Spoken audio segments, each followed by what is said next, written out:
right. Looks like we are live. Thanks for hanging in there with us, folks. We're about 2 minutes past the top of the hour, but our YouTube page was giving us a little bit of trouble. So looks like we're live now. We'll wait a few more minutes here for folks to join us. We are here for Facts Only Friday, 6 p.m. Mountain for you all, 8 p.m. Eastern for me. So it's a little bit darker out here and a little bit later, but that's all right. Okay, we're getting some more folks joining. We are on Facebook and YouTube. So if you're having trouble with either platform, feel free to swap, see what works better for you. Drop us a note, let us know that you're here. Let us know that our audio is working. You just never know. But it's like we got a few more folks joining. My name's Leah Biondo. I'm USCA's Director of Policy and Outreach, and we have with us here our Labeling Committee Co-Chair, former USCA Board Member, Champion of Competition, Maggie Nutter. Maggie, where are you calling in from today? I'm right at home out of Sweetgrass, Montana, on the ranch here by the Sweetgrass Hills. So we're a long ways apart, Leah. We sure are. We sure are. What is the weather there today? Because it was about 87 degrees here in DC, and that just seems way too early for that sort of heat. You know, it was in like the high 60s today. And then just a little bit ago, this thunderstorm rolls in and there's lightning. And I'm like, oh no, my internet doesn't work well during big storms. But thank gosh, it just kind of passed on. We got a little sprinkler rain, some good lightning show, but it's all good now. But I was a little nervous. I was like, oh, this could be bad. Goodness. Yeah, no, we didn't want to lose you there. Yeah, the broadband connection isn't too great where you're at, but that's certainly a topic for another day. I know we've worked on that issue before too. Yeah. Well, we're thankful for the moisture though. It can come and spit on us anytime. Exactly, exactly. Well, it looks like we got a few more folks joining in. Thank you, Denny, for jumping on. He says good morning. Denny, I don't know what part of the country you're in. I think at least we're evening out here. Yeah. And of course, this is going to be recorded and posted on our web page, both Facebook and YouTube. So feel free to send to other folks who weren't able to tune in, or if this time doesn't work for you, you can tune in whenever you need to. So we're here live to take questions, but we are going to have a recording and we'll, of course, answer any question you have in the comment feed.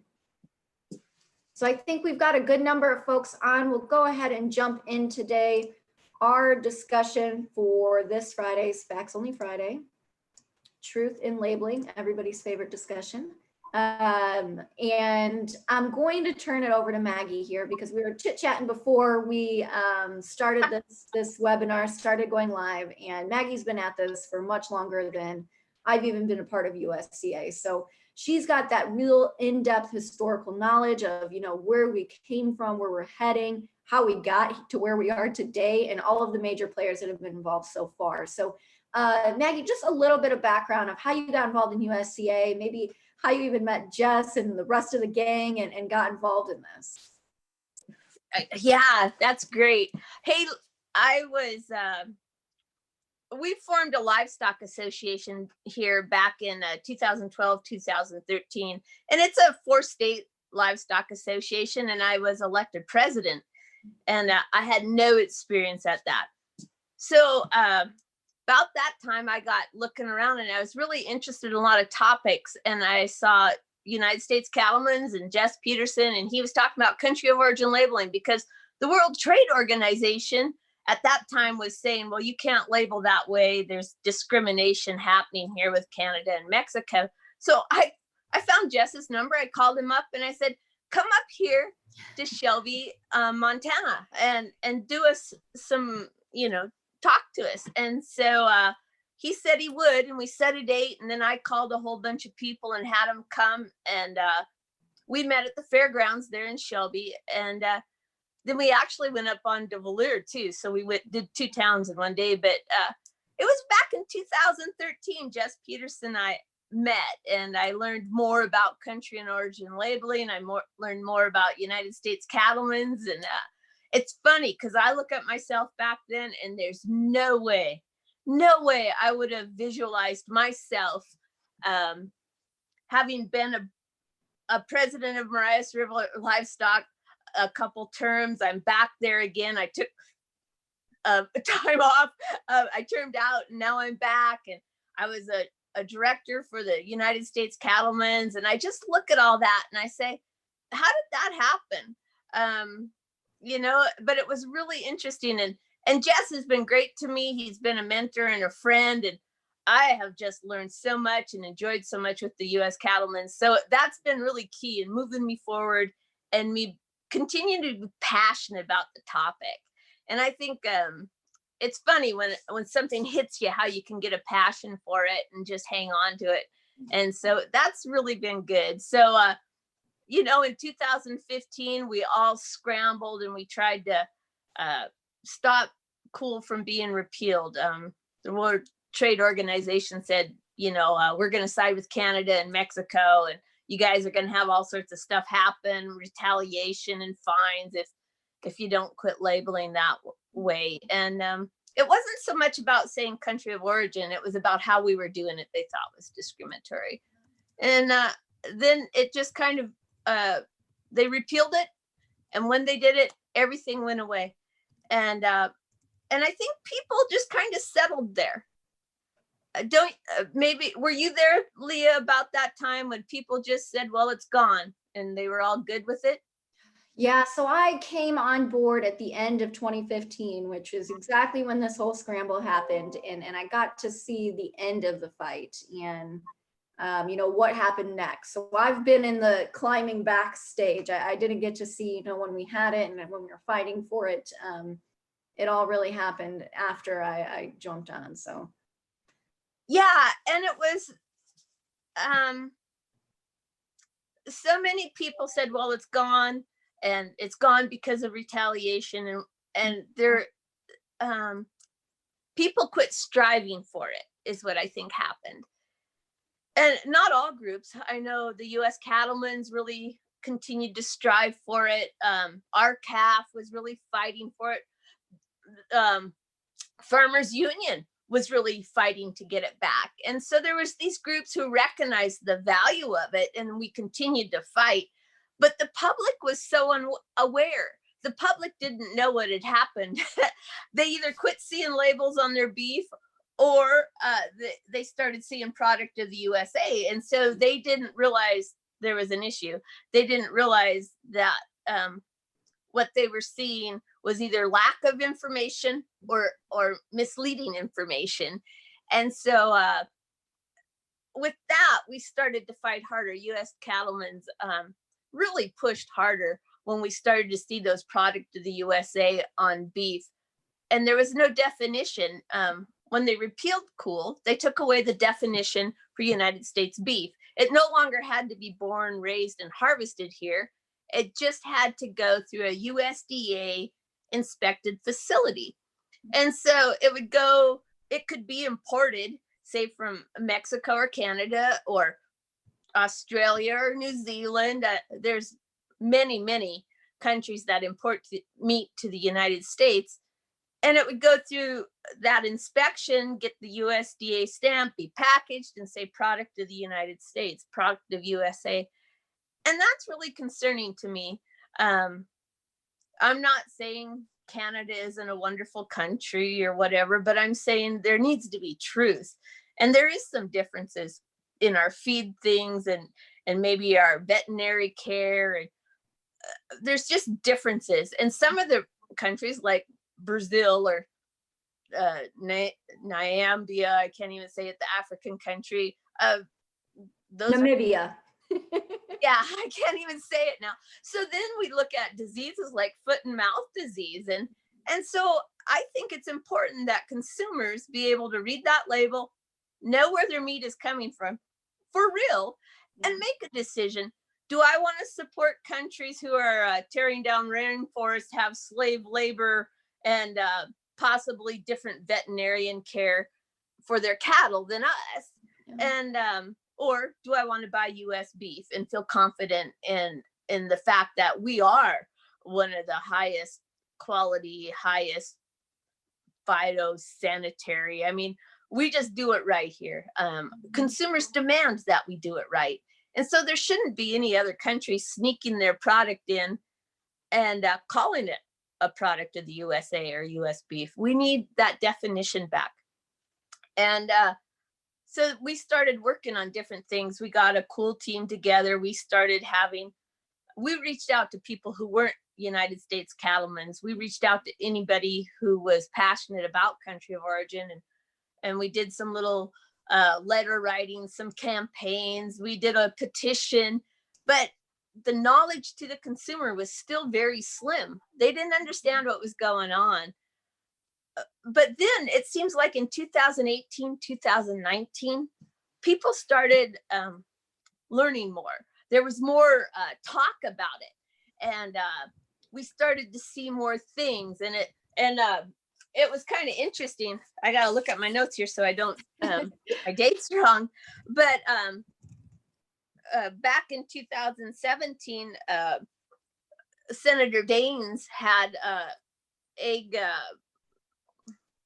day thing here, and Senator Roberts and other people from DC came out to Montana, and at that agriculture summit that Daines sponsored, a group of us got together, and it was the United States Cattlemen's, it was Montana Wife, it was Montana Cattlemen's Association, Montana Farmers Union. We all grouped together. We wrote up this letter and we presented it to both Daines and Senator Roberts in person. And we were asking, hey, pay attention to this. We still find it offensive that you took away that definition. We asked them that in any future negotiations, if they renegotiated NAFTA, that they would include country of origin labeling in it, which they did not. But we asked that. I'm showing your picture right now of the Cool Coalition. You were there with Senator Daines. You can see you've got a whole group here. So yeah, real impressive. There's Jen McDonald's from, okay, right next to me. I'll start that direction. So there's Steve Daines, then there's me in the little blue suit jacket. Then there's Chris Christensen. He was Montana Farmers Union. Barbara Boberg was Montana Wife, and Jan McDonald, who was Montana Cattlemen's Association. And I think all of us just working together so that we could say, hey, please pay attention to this. And it was great. I felt really good about all of us working together, you know, and bringing that. And not much probably came from that. But I think every time we reach out and say something, we're reaffirming that over and over, that that's what we want. And you know, it just seemed to climb from there. All of a sudden, we started to see, the U.S. Cattlemen's did the petition to the Food Safety Inspection Service asking for the definition back. And so we threw that in, but also the Organization for Competitive Marketing did a similar petition. So we're looking and we're saying, you know, more and more organizations are starting to ask for cool. And then we started to see Senator Rounds throws out this bill for country of origin labeling, and Senator Tester throws out a resolution for country of origin labeling. And it's like, look at this. People are starting to pick up on it, and the general public was starting to pick up on it. And I think that's what's important, is that we just continue on, even when we don't think we're being heard. And it's been really great. And this year, we got back our thing about our petition. There was an answer back on that. But I'll let you speak to that a little bit later. But I'm going to speak a little about Carrie. Should I speak about Carrie now, or do you want me to wait? Absolutely, yeah. There was this campaign petition, demandUSAbeef.com, I think. Yeah, Carrie Crampton. Here she is, a rancher, and her and her husband raise beef, and she started a Facebook page, Grassroots USA, and in that they kept talking about the need for country of origin labeling, and she started a petition. And she wanted this petition, and she got some help from RCAF and Bill Bullard, and they started this petition, and it went wild. And it's just crazy. It's timing. Here we are in the middle of this COVID crisis and this beef crisis, and the awareness had risen, and all of a sudden she put that out there, and she reached out to Cowboys for Trump, and that gentleman did this Facebook Live thing, these video things, and it just clicked. People were ready and ripe for it. And I think, what does she have, like 370 some thousand on that petition? Incredible. Yeah, that's got to be at least the last number I saw. I'm assuming it's only been climbing since then. Yeah, that's what I would guess. And that started like April 23rd. So it's gone crazy. And US Cattlemen's, our board, we decided to sign on to that. I know a bunch of the board members. I know other individual USCA members. We're all about it. So I'm in 100% support of that petition and that move for mandatory cool. And I'm excited. Because I think Carrie herself was probably surprised. I remember saying, we want 100,000. And now she said, I think we can take 1 million. And I hope she does. Do you know what I mean? It's just exciting. But nobody ever told her she couldn't. Nobody said it won't happen for you. And I think that's what really makes it exciting, is to see her going out there, and for us to give it that support. That makes me feel good. And I would just encourage anybody watching this to go find that petition, sign on, and really support that. I think it's important that we do that and move forward in that direction. So do you want to talk a little bit maybe about the petition that the United States Cattlemen's put in about the definition and how important that is? Because right now there isn't a definition. Yeah. And so even if there's labeling, it might not be the labeling we want. Not as truthful and transparent as we'd like. And so, yeah, we, since 2015, have been attacking this from many different angles, as Maggie explained, both through the administration and through Congress. So we've got these multi-channels, these multi-pathways to getting country of origin labeling back, or at least closing off some of those loopholes that allow this not so truthful and transparent labeling to happen. So our petition to USDA's Food Safety Inspection Service, we submitted October 2019, and it was to close the loophole that allows imported beef to be labeled as product of the USA. And so we received our response back this February. Goodness, it's been a busy year already. I think it was February. And a similar petition, as Maggie said, was submitted by both Organization for Competitive Markets and the American Grass-Fed Association. So USDA was just hearing from everybody on this. And what they did was they admitted that this could be happening, which is incredible. A huge win for them to admit that this has been happening, that this loophole exists, that we're not crazy. We know that this has been happening, and it's something that needs to be fixed. They admitted that it needs to be fixed. And so while we're not too thrilled with the solution that they came up with, they want to define that product of the USA to be beef or cattle that's been born in, or that's been raised and slaughtered, or slaughtered and processed. It doesn't capture the full supply chain or the full production chain. And so what we're looking for is that born, raised, and harvested definition to help us close off that loophole for product of the USA. Because if we don't, then we have all this boxed beef coming in here with just absolutely no rules. Once country of origin labeling was repealed, the program was wiped clean from the books. And so we've really been relying on this product of the USA definition for consumers to know what sort of product they're purchasing. And when that definition is off, there's some real impacts there to the entire industry. I read an article today that said Mexico had increased the amount of beef that they were shipping to the United States by 17% or something. I forget, it was a huge amount of tonnage. But I thought about that a minute. I thought, now, when was the last time you went to the grocery store and you saw a label that said Mexican beef, or product of Mexico, or product of Canada? I mean, when we see our beef, it's either not labeled or it's product of the USA. And so not having that there, so we know there's hundreds of thousands of tons of beef coming in from these other countries. Well, where does it go? If it's where is it? You know, well, it's labeled product of the USA. So Yeah. that is kind of concerning. I think that was one of those things that really hit home with me. I mean, I've always known it, but today when I read that article and thought about it, I thought, yeah, I just don't go to the grocery store and read, oh, product of Mexico. If they're proud of it, it shouldn't bother them to label it such. Well, and I think for a lot of ranchers too, most families aren't going to the grocery store to get beef. So some of these things that we're talking about is, we're looking at it from the consumer perspective.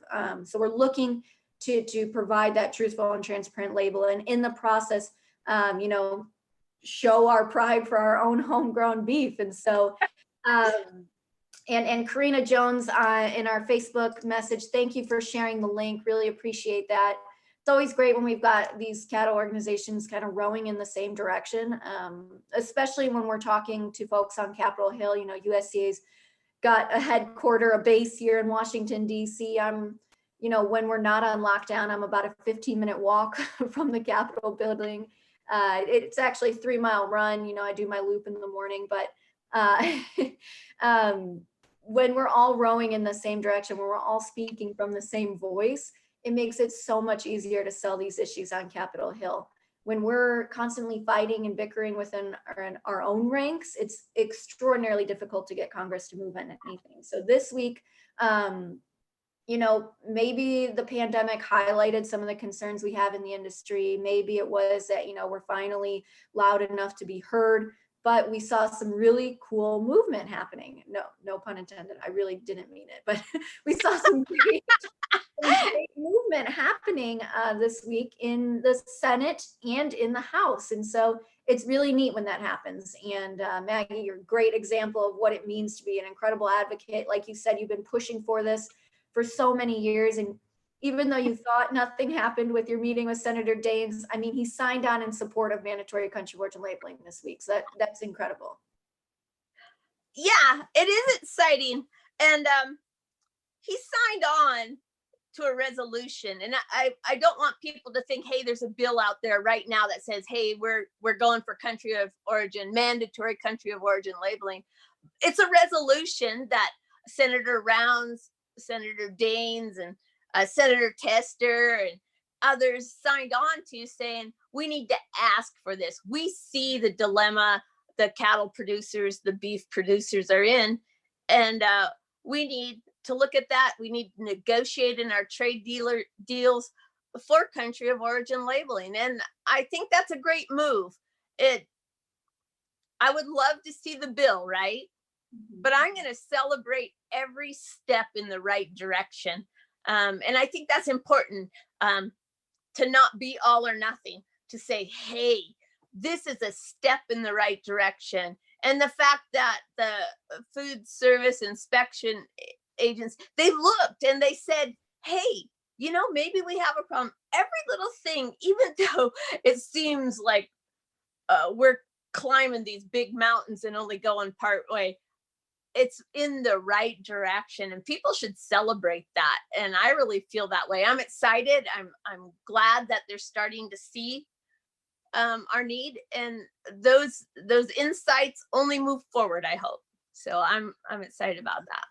But there's still so much more work to be done, right? I mean, it's going to take so many countless nights of just blood, sweat, and tears to get this thing across the finish line. Well, it's great that we have like maybe 6 senators in support of country of origin labeling. It takes 60. We have to add a 0 to the end of that. And I think that's important for people to realize, is that it's up to them to call their senators. Not just the Montana guys, we got them on board. That's great. But, all these other states, they need to continue to advocate in the right direction. It's only if we can make the movement bigger that we can do. It's an election year. Use that to your advantage, push it. And I think with all the stuff that's happening in the the cattle and beef industry right now, the ears are more open than they ever have been. And so now is the time for people to really get out and push. I just would encourage everybody to really, really do that. As individuals, if they have an organization, when you do your policy meetings, go to your organization, say, we have this policy, push for it, or let's get the policy and push for it, but push it. It's up to us to get it done, us ranchers. Absolutely. And I'm putting into the chat right now the Capitol Hill switchboard number. Maggie, tell us the importance of this number. You can call there and say, hey, my senator is so-and-so. They're going to switch you over to that place.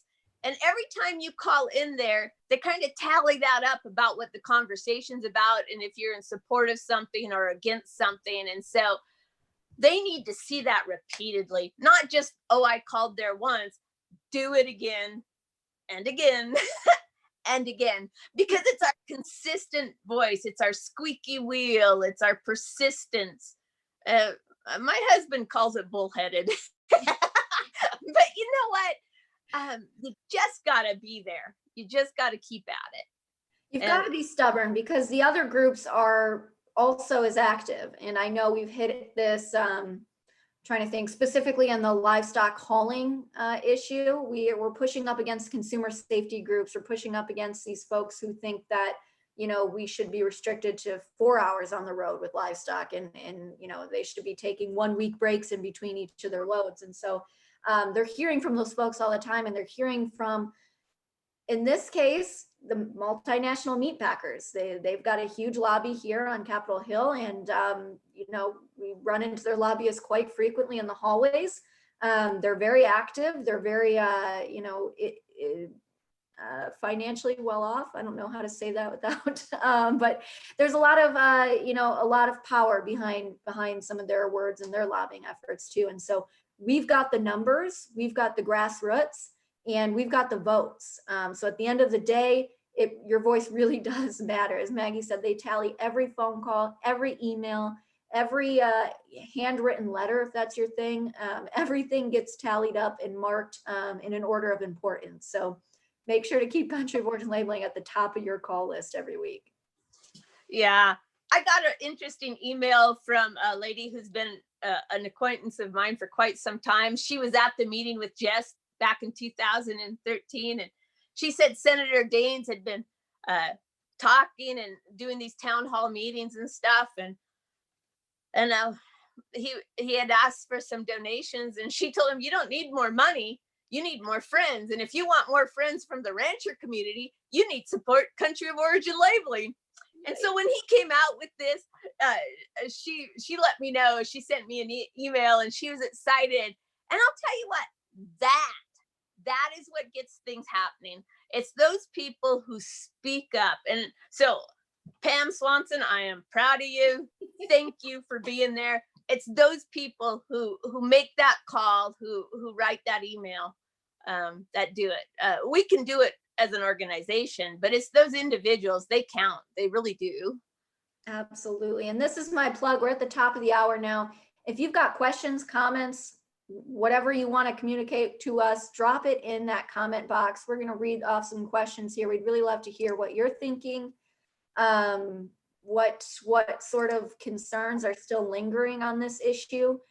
I'm looking now. Gretchen Jones says we have the media on our side, which is so true. And Maggie, you've talked to media so many times in so many different ways during your tenure as a volunteer, an advocate. So we do. There really is some momentum on this issue. We're going to see our president, Brooke Miller, says country of origin labeling is good for producers all over North America. Those that are against it are for the status quo packer monopoly to continue. So some strong words there from Brooke, but I think we covered that pretty well just a moment ago there, Maggie.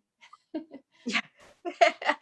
It really is exciting to see this movement happening. But it took more awareness, and I hope we keep reaching out to the consumer.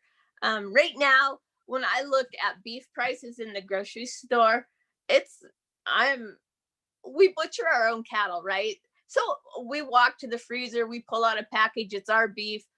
It's not free beef, but it's, it's our own beef. And I don't have to go to the grocery store and look at those dollar signs. And, but I've been fanatical about going and looking at labels. I take pictures all the time about the labeling, to show it says country of, product of the USA, or in the past, it had the labeling. But when I look at that, I think, moms and dads are out there going to feed their family. And I think it's important that they understand these things and that they feel safety and confidence in their food and in their beef. So I think that labeling is important. I think it allows the consumer to make an informed choice. And so I just hate to see the prices high right now. It's not doing us cattle producers any good, but it's one of those things.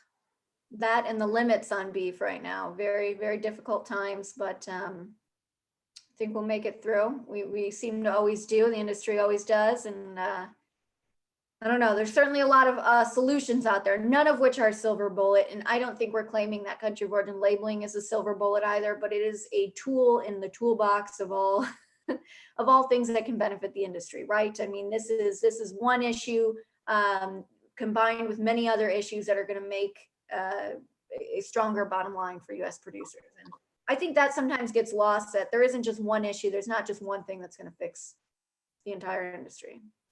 Yeah.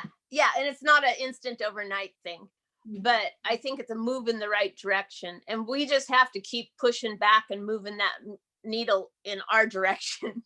I just think, if we sit and, like you say, take the status quo, it's a losing situation. Absolutely. All right, we're getting some questions here. Robert Fusetta on YouTube asks, why would anyone be in opposition to country of origin labeling? So yeah, I guess that is a fair question. We've been sitting here, John, about how great it is for the better part of this hour. And what are the downsides, or the apparent downsides for the other side? Well, Canada and Mexico thinks it causes discrimination on their meat that they send here and their cattle. So they send, there are top suppliers of import cattle and import beef. And they feel that if it's not labeled product of the USA, or if they have to label it product of Canada or product of Mexico, that it's discrimination from the packers. The packers don't want to have to do the paperwork and the tracking of foreign animals or foreign beef. And so they feel there's discrimination there. And they feel that there could be discrimination at the meat counter. And I feel that if they're proud of their product, they shouldn't have to worry. And I don't know that it's about discrimination, but it's about truth. And I'm kind of really strong on that. I really believe that it's important to have that truthfulness there. And so if consumers choose US products over any other country's products, so be it, I think that's the way it is. And I hope that consumers do choose our products. Exactly. Yes. It's, if a consumer goes to the grocery store, picks up a package, it says something on there, it should be, whatever that label says. Darwin Latham on Facebook asks, is there a way to initiate a national producer referendum on mandatory country of origin labeling? Producer referendum. So I think what we're doing right now through legislation could be that producer referendum. It's if every producer got up, called, emailed, wrote their members of Congress, we could get this thing done tomorrow. There would be that much political will for it. What we're running up against is opposition from other cattlemen's associations, the Packer lobby. We need to push back against that barrier. So I don't know. Did you have any thoughts on this, Maggie? A producer referendum? Yeah, I'm not sure if he means, can we get enough signatures to put it on a ballot somewhere? That would be interesting. Because it's multiple state and national. I'm not sure how that would work. That's an interesting question, worth looking at. I would think, but I'm not sure how that would happen. I think the petition that's out there right now really shows a lot, and it shows the demand by cattle producers and consumers. And so I think that's a great way to start, by people signing on to that. Absolutely, absolutely.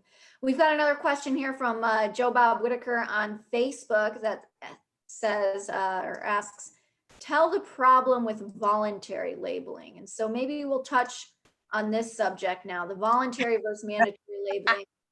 We did have a bill in 2015 for voluntary country of origin labeling, didn't we? Well, you see, the thing is people say voluntary labeling doesn't work. Well, what doesn't work is the fact that there isn't a definition. Mhm. So when they repealed mandatory country of origin labeling, they repealed the definition that said U.S. beef is born, raised, and harvested here. I'm all for mandatory. I don't want anybody to misunderstand that. But I'll tell you what, if we had that definition in place today, if it hadn't been repealed with the rest of the Country of Origin Act, if it was still there, we wouldn't have foreign beef or foreign cattle calling themselves product of the USA. Because what that definition does is it says if your cow wasn't born, raised, and harvested right here in the United States, then it doesn't get to be called product of the USA or US beef. Okay. And so what voluntary labeling is now is not what we would like to see. We would like to see that definition in place so we can stop the bleeding, stop the frauds, stop the misleading labeling. And so if we could at least get that definition in place, we could stop foreign beef and foreign cattle from being labeled product of the USA. That isn't the optimum, but it's a start. And if we can get one step at a time, if we can take it one step at a time, I think that's better than what we have now. What we have now doesn't work. We don't have a definition. So it's not about voluntary labeling. It's about get the definition in place.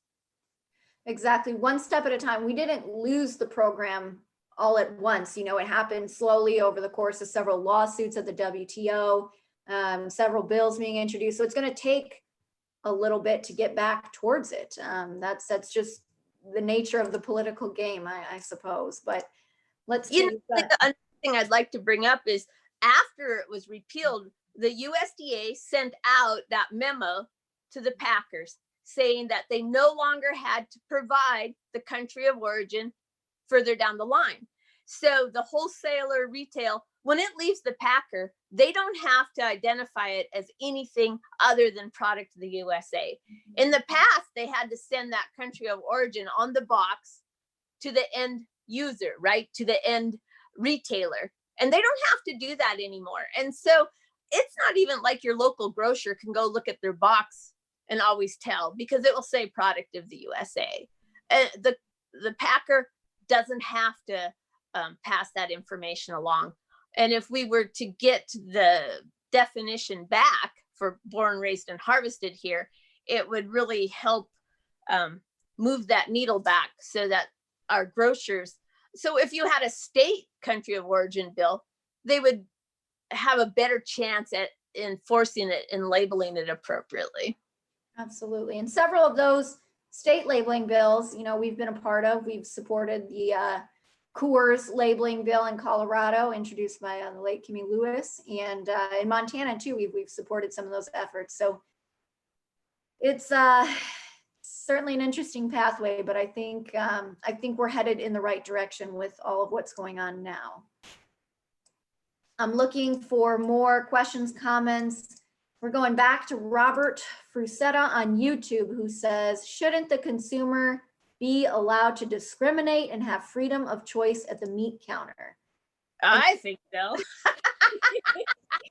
might be an interesting transition. We've got just a few minutes left here, but we have one more labeling topic that we haven't quite touched on yet, and that's alternative protein labeling. And I know this is one of your specialties, Maggie. You came here to DC to testify at the USDA FDA public hearing specifically on this issue. And so let's talk a little bit about USDA's petition on the definition for beef and meat.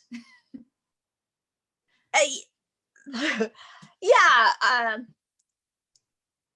Right now, we don't even know all the different ways that they might choose to make alternative proteins. We hear about the cell cultured. We hear about the air one where they're producing it from air. We hear about yeast or fungal things, and even bugs. Okay, so there's different ways to make alternative proteins, and our stance is beef is beef. It comes from a live cow that's harvested in the traditional manner, and nothing else should get that term. And so we put our petition in to the USDA again, to the Food Safety Inspection Service. It's hard that but and we said, look, let's make sure that we don't care if they make it, but they shouldn't be able to label it beef. And if they do label it beef, how does that affect our beef checkoff? I've been paying my buck per head on cattle every time I sell them for years now. I don't want my beef checkoff dollar, to promote crickets or cell cultured or fungal. I want my beef checkoff dollar to promote beef. And so it's really concerning, because they can ride on our coattail. They can talk about, when people think about beef, they think about the health issues and the good nutrition in it.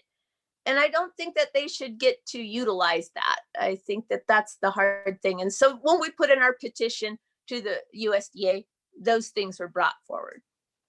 Absolutely. Yeah. And it's a little bit off the path from country of origin labeling, but it falls under the truth in labeling umbrella. It's the reason we had to change our committee name from the Cool Committee to the Labeling Committee, because we couldn't have anticipated that they would be making, muscle cultures in petri dishes, laboratories, and trying to call that beef.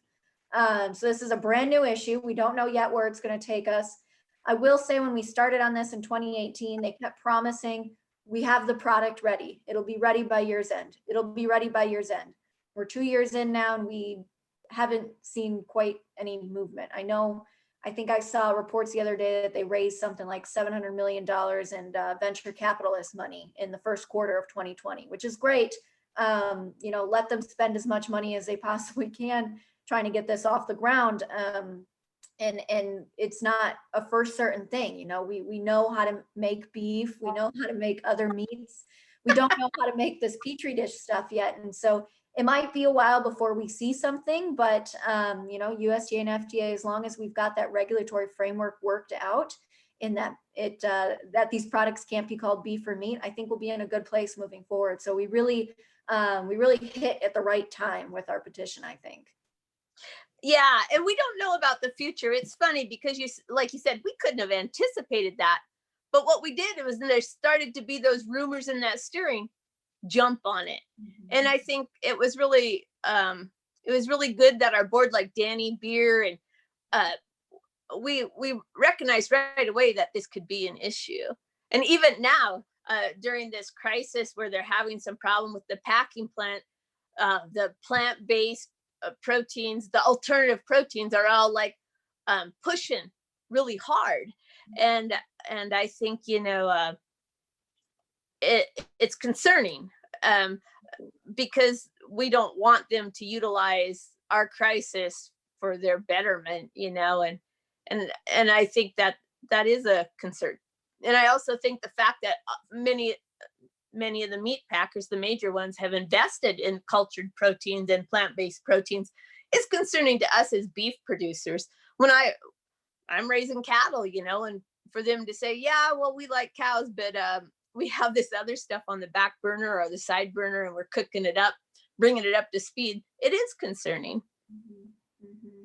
Yeah, there's just so much money floating right now in Silicon Valley, and they don't really have a product to tout, at least in the cell cultured side of things. And the plant-based, that product's out there. I will say it seems to be some of the last product available in the grocery store right now in the city, in the midst of the pandemic. So I'm not sure what the demand looks like, but we were asked, USCA was asked this week to comment on a Wall Street Journal article asking, for our input on a story where these plant-based food companies are, you know, saying that they've got no problems. Like we've got the meat industry during the pandemic, they're clean, they're healthy, they don't have any COVID-19 cases, and they're ready to go. And I just think that is, you know, something that we find concerning because we're still raising cattle over here. We're still, consumers are still going to be demanding beef. It's not like anything has changed in our industry.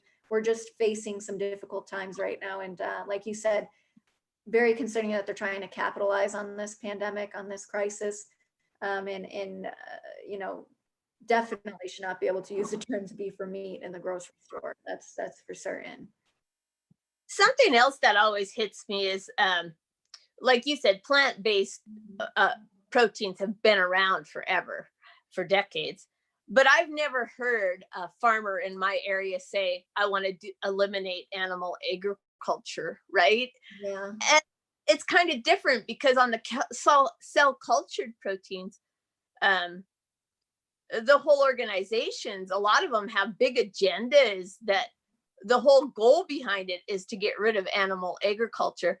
And so the guy who is raising wheat and making gluten for protein, or soybeans, or the lentils and peas, they're not anti-meat or anti-cattle, most of them, the actual farmers. I think some of the plant-based meat or protein people now, they're getting a little that way, the companies. But the actual farmer isn't that way. The farmer is our friend. A lot of the product they raise becomes animal feed. And so they don't want to see us eliminate animal agriculture. It would eliminate a huge part of their market. But for these cell cultured companies, their agenda is basically to put us out of business. And that to me is offensive. I mean, I don't want them out of business, but I certainly don't want them to put me out of business. I think we need to market in a positive way and not spread false information about the environmental impact of livestock, or the nutrition of the product or anything. And that's really one of the big concerns I have with the cell-based alternative proteins, is they're very negative about livestock. Exactly. We had Robert Frisetta again from YouTube asked, is it currently legal to label a plant-based protein product as beef? How can that be? And I guess, let me clarify my statement there. They're not labeling these explicitly as beef or meat, but what they're doing is utilizing a lot of visuals that would make the customer, you know, tend to think that it's a meat or beef product. And they're also placing these directly in the meat counter. So when you go and pick up your packs of ground beef, your packs of ground, your packs of chicken, you've got this plant-based protein right there in the meat case, which I'm still wondering if that's a food safety issue, if there's some cross-contamination issues at play, and something we brought up multiple times with FSIS and FDA, but no, they're not labeling it exclusive, or, you know, they're not labeling it right out as beef or meat, but there are some visualizations that could lead consumers to believe that it might be beef or meat. So apologies for the misunderstanding there. Let's see. We are looking at the top of the hour, folks. Get your questions in. There's a lot of comments tonight, which is great. Maybe everybody understands this issue, and we're all set. We're good to go. You guys are going to contact your members of Congress, and we're going to get this resolved before the end of the year. Like Maggie said, it is an election year, so it's a good year to do this. Yeah. All right. Let's see. We've got Nolan on Facebook says, we need our small packers back online. This bottleneck is going to do us in. Stay tuned for a future Facts Only Friday. We're going to be touching on the local beef processing issue. Maggie, you've been on those calls. We won't get into it tonight because we will be here the rest of the night. And as you can see, I've already lost my light, so it's getting late here. But agree, Nolan. We do need our packers back online here. Let's see. Karen Payne says on Facebook, in Oklahoma, plant-based is sold as plant-based burger with photographs of cattle on the packaging. So Those are the kind of things we're talking about. They're right there. And we've heard stories where, you've got busy moms or busy dads going through the grocery store. They grab a pack of whatever's in the meat counter and go to check out and don't realize that they grabbed these plant-based proteins until they get home. And then what do you do with it? You've got to make it, but maybe the kids don't like it. And so it just turns into kind of a waste product then.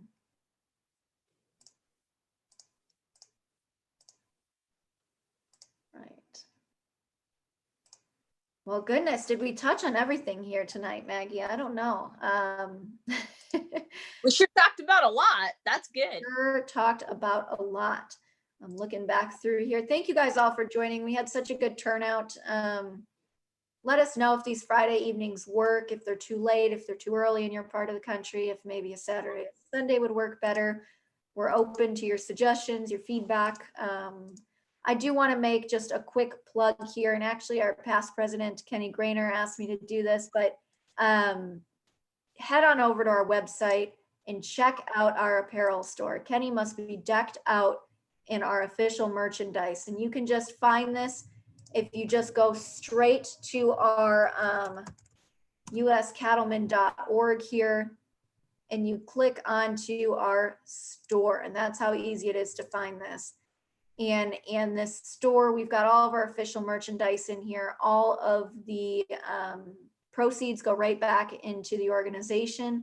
So not only do you get some cool swag, you'll also get to donate to a cool organization as well. We've got our Demand USA beef t-shirt for the youngins, future rancher, future producer, the original plant-based protein. A lot of neat options there for folks. So head on over to our website. If you're not quite ready to make the step to become a member yet, even though we would really encourage you to, grab a t-shirt, grab something from our store. It really does help us and helps keep us funded, keep the lights on, I guess. I would encourage people to join organizations. I belong in multiple organizations because we all have a vote and a say.